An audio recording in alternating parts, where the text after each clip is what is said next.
Hello भाई, राम राम सब ने। आज जो प्रीवियस ईयर क्वेश्चन पेपर कर रहे थे उसका सेट नंबर 39 है, Haryana SSC junior engineer civil परीक्षा। और इससे पहले जो 38वां है ना, वो जो पहले करवा दिया ना भाई सेट एक, वही वाला है। तो अब ये 39 का करवाएंगे, बाकी 38 पहले करवा दिया। वॉल फुटिंग किसका प्रकार है? तो वॉल फुटिंग है स्प्रेड फाउंडेशन का। आर्क और लिंटल्स में सोफिट है, तो ये किस में सोफिट है? आर्क की नीचे की सतह है। क्या होगा? आर्क की नीचे की सतह है। राष्ट्रीय बिल्डिंग कोड के अनुसार बिल्डिंग ग्रुप ए है, तो बिल्डिंग ग्रुप ए है निवासकीय। बिल्डिंग ग्रुप राष्ट्रीय बिल्डिंग कोड के अनुसार निवास के बिल्डिंग ग्रुप ए है। आनत भार का प्रतिरोध करने के लिए पाइल्स को इंक्लिनेशन पर संचालित होना है, उसे कहते हैं। तो उसे क्या कहते हैं? Batter piles. उसे बैटर पाइल्स कहते हैं। सघन और शुष्क मोटा रेत के लिए सुरक्षित धारण क्षमता है, तो सुरक्षित धारण क्षमता क्या है? 450 kN वर्ग किलोमीटर। 450 kN वर्ग किलोमीटर। प्रबलित ईंट चिनाई दीवार और डैश की मोटी होती है, तो ये क्या होती है? 100 मिलीमीटर। प्रबलित ईंट चिनाई दीवार 100 मिलीमीटर मोटी होती है। स्कंदन की मात्रा को लगभग निर्धारित करने के लिए कौन सी लेबोरेटरी परीक्षण किया जाता है? तो कौन सा लेबोरेटरी परीक्षण किया जाता है? जार परीक्षण। जार परीक्षण किया जाता है।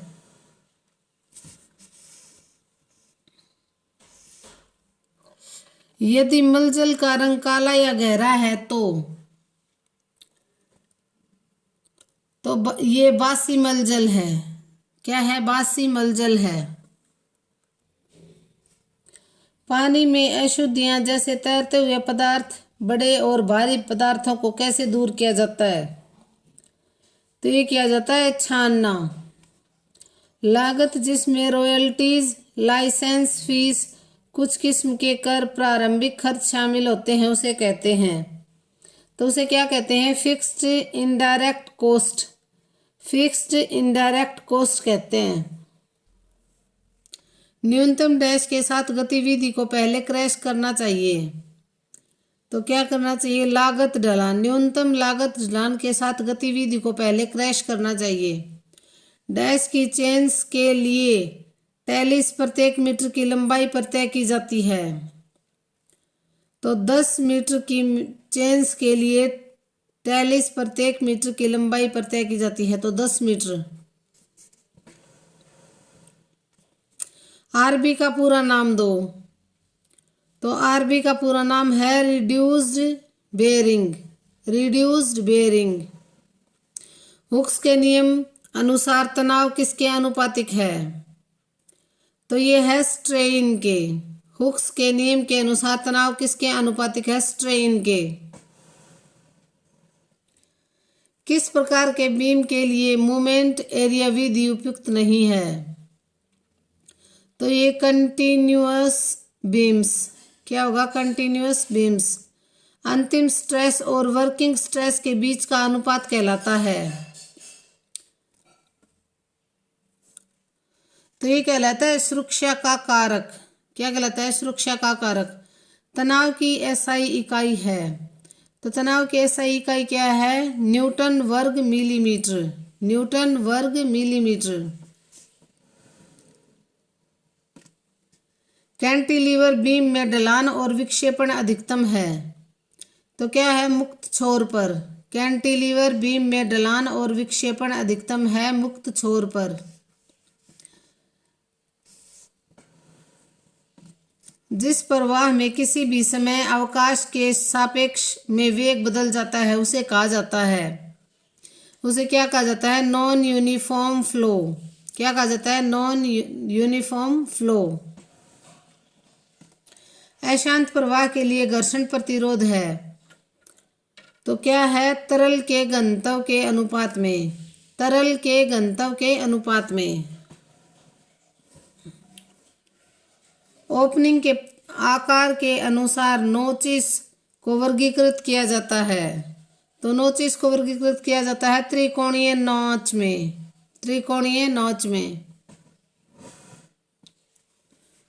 बर्नौली के समीकरण के व्युत्पन्न किए गए निम्नलिखित धारणाओं में से कौन सा गलत है? तो कौन सा गलत है? प्रवाह अस्थिर है। प्रवाह अस्थिर, प्रवाह अस्थिर है। डैश हमेशा रोड पर निर्माण किया जाता है। तो इसका आएगा पुल हमेशा रोड पर निर्माण किया जाता है। इसमें आएगा भी पुल हमेशा रोड पर निर्माण किया जाता है। जिन रेल अनुभागों का हेड डायमेंशन उनके फुट की तुलना में अधिक है उन्हें क्या कहा जाता है? तो उन्हें क्या कहा जाता है? Bull headed rail. क्या कहा जाता है? Bull headed rail. किस ब्रिज की लंबाई 30 मीटर से 120 मीटर के बीच में होती है? तो इसका आएगा मुख्य ब्रिज की लंबाई 30 मीटर से 120 मीटर के बीच में होती है। मुख्य ब्रिज की लंबाई। व्हाइट वॉशिंग की मात्रा की गणना होती है। तो ये होती है स्क्वायर मीटर में। किसमें? स्क्वायर मीटर में। विद्युत धारा की एसआई इकाई है। तो विद्युत धारा की एसआई इकाई है एम्पियर। जीसीआई शीट का पूरा नाम है। तो जीसीआई शीट का पूरा नाम है galvanised corrugated iron sheet. Galvanised corrugated iron sheet. Master roll के नॉमिनल रोल पार्ट 1 में क्या दर्ज किया जाता है? तो इसमें दर्ज किया जाता है दैनिक उपस्थिति। इसमें दर्ज किया जाता है दैनिक उपस्थिति। दो समांतर स्तर की चिनाई से बनी दीवार जो निरंतर वायु अवकाश से पृथकित होती है। तो इसका क्या आएगा? Concrete wall.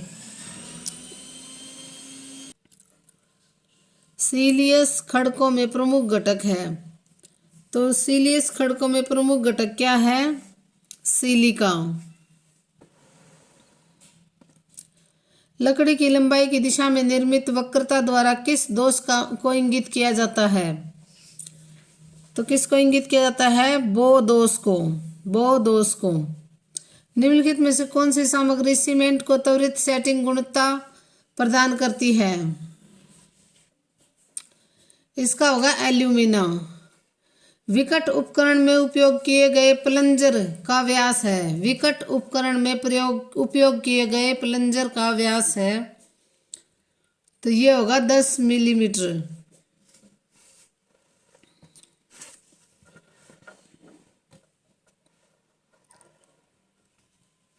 यह अनुमान लगाया जाता है कि ग्राम सीमेंट के जलयोजन से डैश कैलोरी गर्मी का उत्पन्न होता है। तो ये होता है 120 कैलोरी गर्मी उत्पन्न होती है।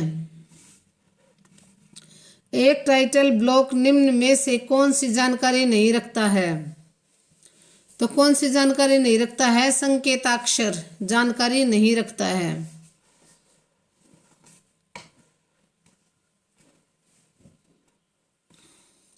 प्लास्टिसिटी इंडेक्स से फ्लो इंडेक्स के अनुपात को कहते हैं। तो क्या कहते हैं? Toughness index. Toughness index.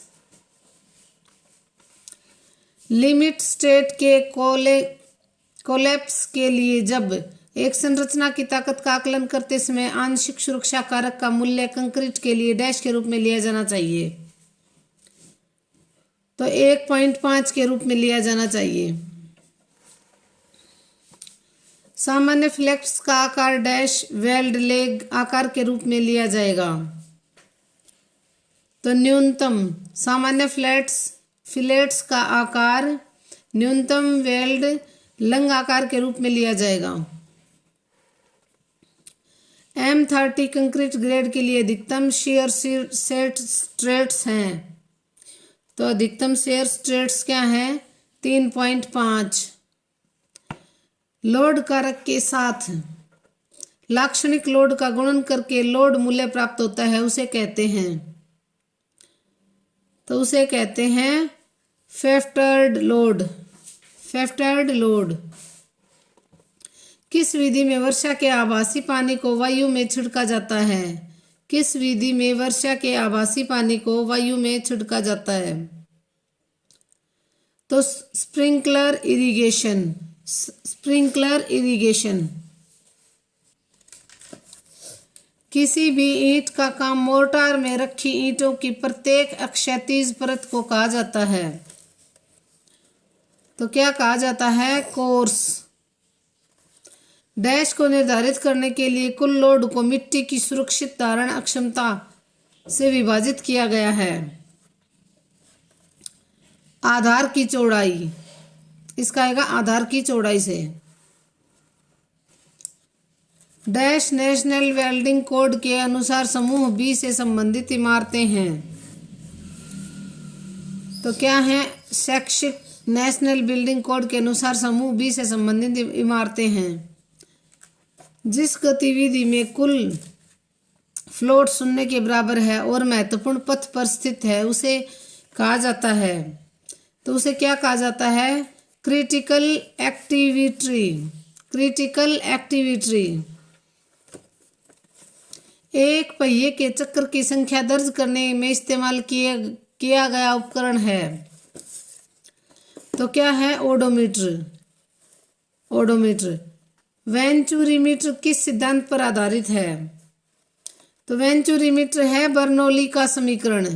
Venturimeter किस सिद्धांत पर आधारित है? बर्नौली के समीकरण पर।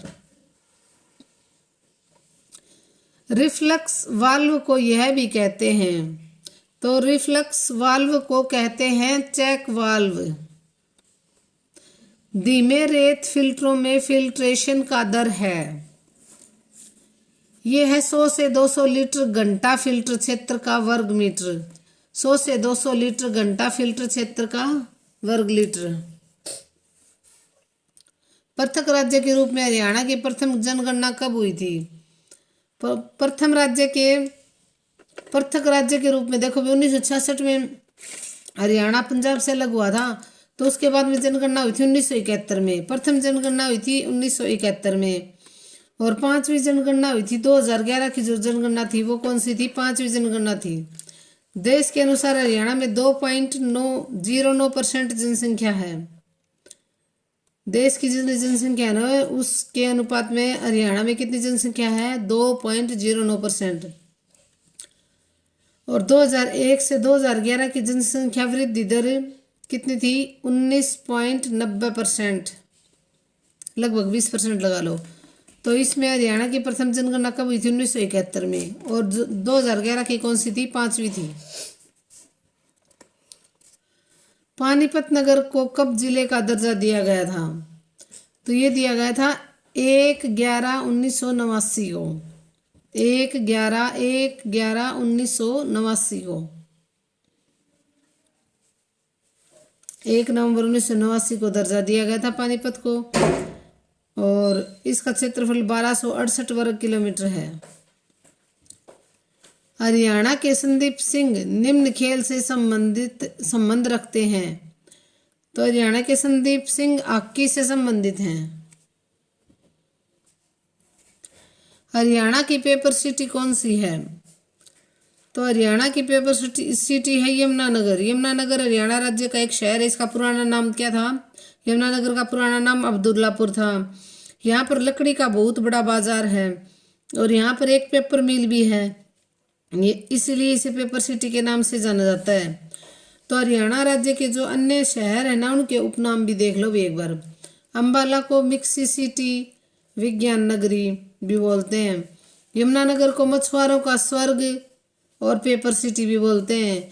कुरुक्षेत्र को धर्मनगरी, सिटी ऑफ पार्क्स, मतलब सिटी ऑफ पार्क्स किसे बोलते हैं? कुरुक्षेत्र को। कैथल को कपिस्थल भी बोलते हैं। और करनाल को धान का कटोरा, शूज सिटी, कर्ण नगरी। पानीपत को पनप्रस्थ और बुनकरों का शहर, सोनीपत को एजुकेशन सिटी बोलते हैं। झज्जर को शहीदों का शहर, पलवल को उपलवा सिटी ऑफ कॉटन, गुरुग्राम को साइबर सिटी, रेवाड़ी को वीर सिटी और पीतल नगरी, मेवात को सत्यमेवपुरम, फरीदाबाद को उद्योग नगरी, सिरसा को सरस्वती नगर या वन नगरी भी बोलते हैं। हिसार को मैग्नेट सिटी, हिसार ए फिरोजा और स्टील सिटी, भिवानी को मिनी क्यूबा, वस्त्र नगरी और भारत की छोटी नगरी, और जींद को हार्ट्स ऑफ हरियाणा, जयंती देवी का नगर भी बोलते हैं। तो उत्तर हरियाणा बिजली वितरण निगम का मुख्यालय किस जिले में अवस्थित है? तो उत्तर हरियाणा बिजली वितरण निगम का मुख्यालय किस जिले में स्थित है? ये है पंचकुला में।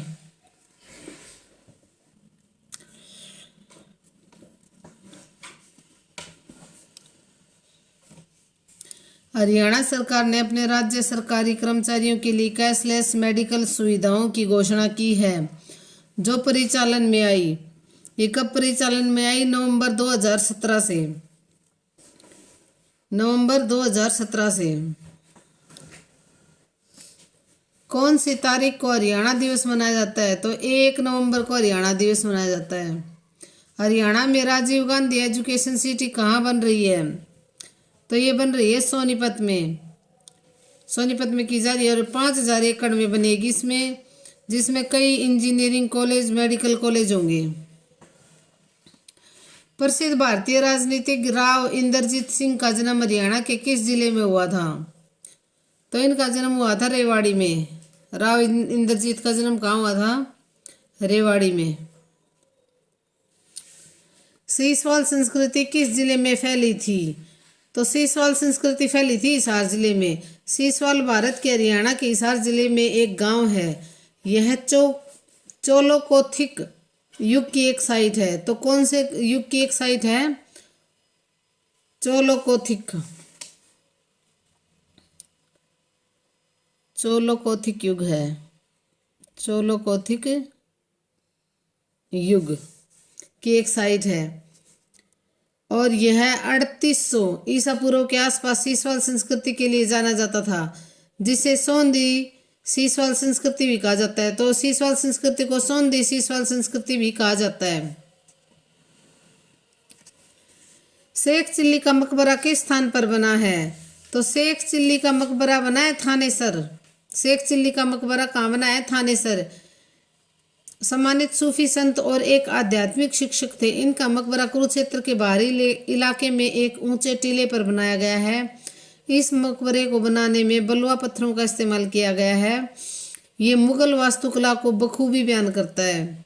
तो शेख चिल्ली का मकबरा कहाँ है? थानेसर में। निम्न सभी मुक्केबाज हरियाणा के भिवानी जिले से हैं सिवाय, तो ये मनोज कुमार जो है ये भिवानी जिले से नहीं है। मनोज कुमार हरियाणा के भिवानी जिले से संबंधित हैं।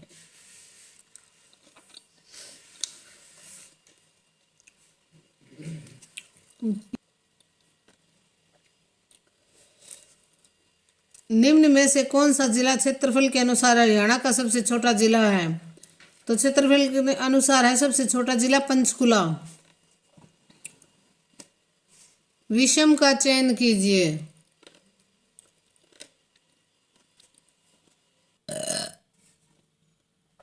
विषम का चयन कीजिए। तो ये बाजे भगत जो हैं भारतीय साहित्यकार, कवि, रागनी के लेखक, सांग कलाकार और हरियाणवी सांस्कृतिक कलाकार थे, जबकि रणदीप हुड्डा, राजकुमार राव तथा यशपाल शर्मा बॉलीवुड अभिनेता थे। तो बाजे भगत क्या थे? सांग कलाकार। द्रोणाचार्य स्टेडियम हरियाणा के किस जिले में स्थित है? तो ये है कुरुक्षेत्र जिले में। द्रोणाचार्य स्टेडियम हरियाणा के कुरुक्षेत्र जिले में स्थित है। किस जिले से और किस वर्ष में झज्जर जिले का गठन किया गया? तो झज्जर जिले का गठन किया गया था रोहतक से अलग करके 1997 में। 1997 में इसे रोहतक से अलग करके एक नया जिला बनाया गया था 1997 में। राज्यपाल जिला मजिस्ट्रेट को किसकी सहमति से नियुक्त करता है? तो राज्य मंत्री परिषद की सलाह से। राज्यपाल जिला मजिस्ट्रेट को राज्य मंत्री परिषद की सलाह से नियुक्त करता है। और यह है मजिस्ट्रेट जिले का प्रमुख कार्यकारी प्रशासनिक और राजस्व अधिकारी है। वह जिले में कार्य कर रही विभिन्न सरकारी एजेंसियों के मध्य समन्वय की स्थापना करता है। गरीब लड़कियों के कल्याण के लिए हरियाणा में कौन सी परियोजना शुरू की गई?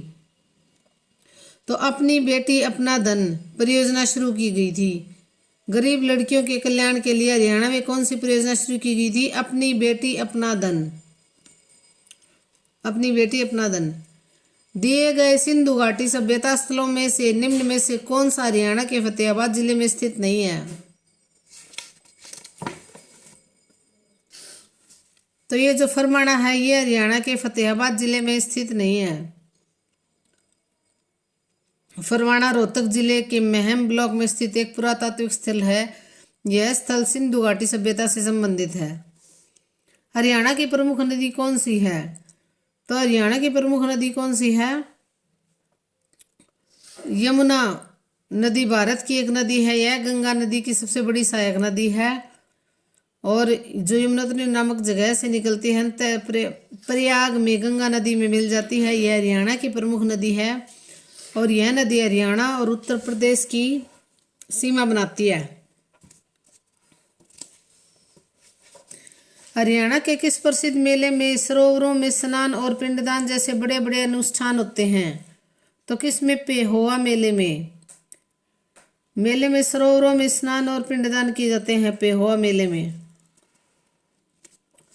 निम्नलिखित में से कौन हरियाणा के क्रमशः द्वितीय राज्यपाल और द्वितीय मुख्यमंत्री थे? द्वितीय राज्यपाल और मतलब दूसरे राज्यपाल और दूसरे मुख्यमंत्री थे। तो कौन थे? बीएन चक्रवर्ती और राव वीरेंद्र सिंह। बीएन चक्रवर्ती दूसरे राज्यपाल थे और वीरेंद्र सिंह दूसरे मुख्यमंत्री थे। तो बीएन चक्रवर्ती तो दूसरे राज्यपाल और वीरेंद्र सिंह दूसरे सीएम थे। हरियाणा के निम्नलिखित में से किस जिले में केवल 2 विधानसभा क्षेत्र हैं? तो किस जिले में है 2 विधानसभा क्षेत्र? पंचकुला में। एक पंचकुला और एक कालका। पंचकुला और कालका 2 ही हैं।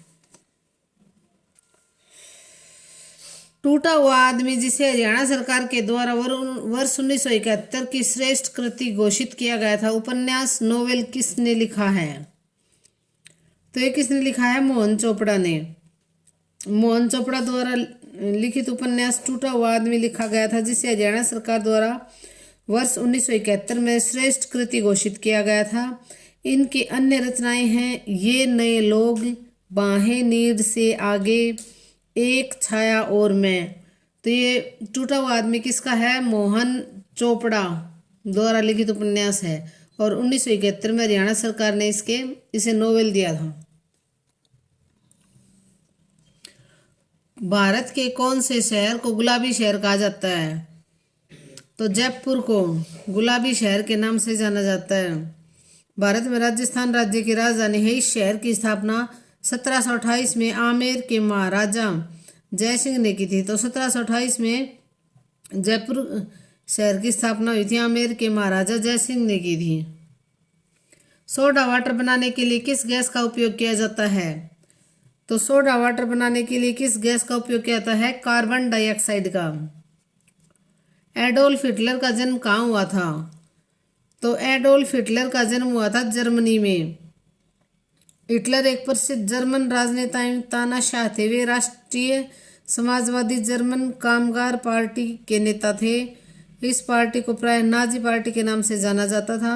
सन 1933 से 1945 तक वह जर्मनी के शासक रहे थे। तो 1933 से 1945 तक वो जर्मनी के शासक रहे थे। तो एडोल्फ हिटलर का जन्म कहाँ हुआ था? एडोल्फ हिटलर का जन्म कहाँ हुआ था? जर्मनी में। क्विकलाइम अनबुझा चूना का दूसरा नाम क्या है? तो क्विकलाइन अनबुझा चूना का दूसरा नाम है कैल्शियम ऑक्साइड। चूना कैल्शियम युक्त एक अकार्बनिक पदार्थ है जिसमें कार्बोनेट ऑक्साइड और हाइड्रोक्साइड प्रमुख है। किंतु सही तौर पर कैल्शियम ऑक्साइड को ही चूना मानते हैं। इसे बुझा हुआ चूना, दूध या चूना या क्विक लाइम भी कहा जाता है।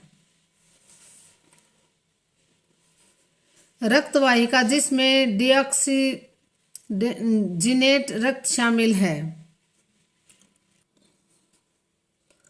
फुफ्फुसीय धमनी, रक्त वाहिका जिसमें डिऑक्सीजिनेट रक्त शामिल है। फुफ्फुसीय धमनी, धमनी में अशुद्ध रक्त अर्थात कार्बन डाइऑक्साइड युक्त रक्त होता है। इसका अपवाद है फुफ्फुसीय धमनी। फुफ्फुसीय धमनी फेफड़ा से बाएं आलिंद में रक्त को पहुंचाता है।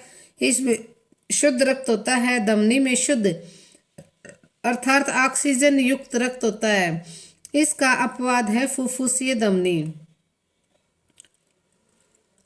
अपसारी लेंस को कहा जाता है। तो अपसारी लेंस को क्या कहा जाता है? अवतल लेंस। अपसारी लेंस को अवतल लेंस भी कहा जाता है। दोहा मात्रिक छंद है। इसके विषम तथा सम चरण में क्रमशः डैश मात्राएं हैं।